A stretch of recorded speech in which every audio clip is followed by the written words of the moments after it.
உலகத்தமிழர்களுக்கு வணக்கம். இன்னைக்கு சாயல்குடியில ஒரு செய்தி நடந்ததாக நம்ம தலைப்பு செய்தியை பார்த்தோம். 27 லிட்டரு அந்த குளிர்பானத்தை இந்த பாக்கெட் போட்டு அடைச்சி குடிச்சிட்டாங்கன்னா பெரிய உலக சாதனை நினைச்சிட்டு ஒரு செய்தி போட்டிருந்தாங்க. ரொம்ப சங்கடமா இருக்கியா?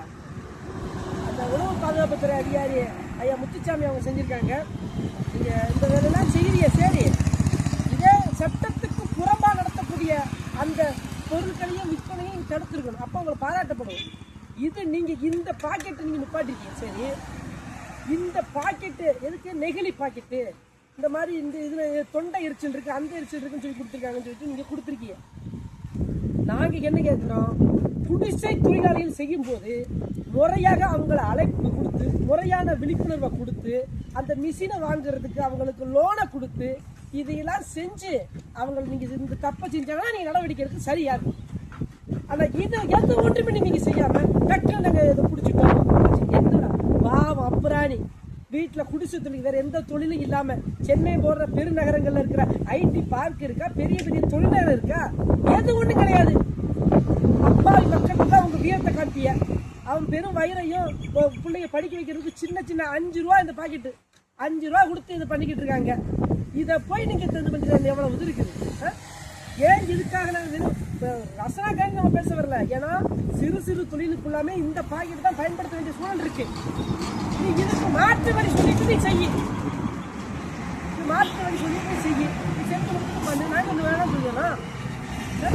அதுலேயும் போட்டுக்காரு தினமதி பத்திரிகை ஆசிரியர் திருமணி ஆசிரியர் தொண்டை எரிச்சலா இருக்கான், பயிரெல்லாம் ஒரே கடவுடாங்குதான். நீ உண்மையிலேயே ரசனா குடிச்சிலா இல்லைன்னா நைட் அடிச்சு சரக்கு அடிச்சிலா?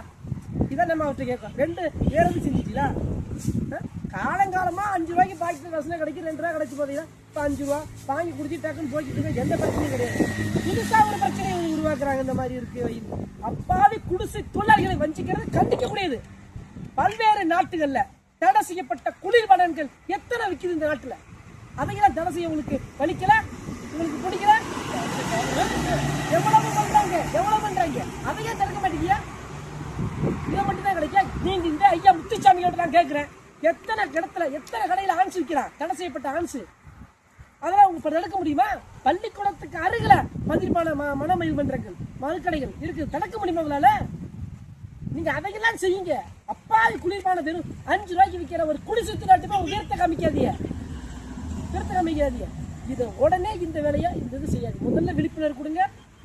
2வது அவளுக்கு மிஷின் வாங்குறதுக்கு லோனை கொடுங்க. அதை செய்யலைன்னா நீங்க நடவடிக்கை எடுங்க. அதுக்கு முன்னாடி அப்பாவி மக்கள் மேல நீங்க ஏவக்கூடிய செயலே வாழ்வாதாரத்தை செலுத்துறதுக்கான செயலா இருக்கும் அப்படிங்கிறத இந்த காணொலி உங்களுக்கு வன்மையான கண்ணத்தை தெரிவிச்சுக்கிறேன். நன்றி, வணக்கம்.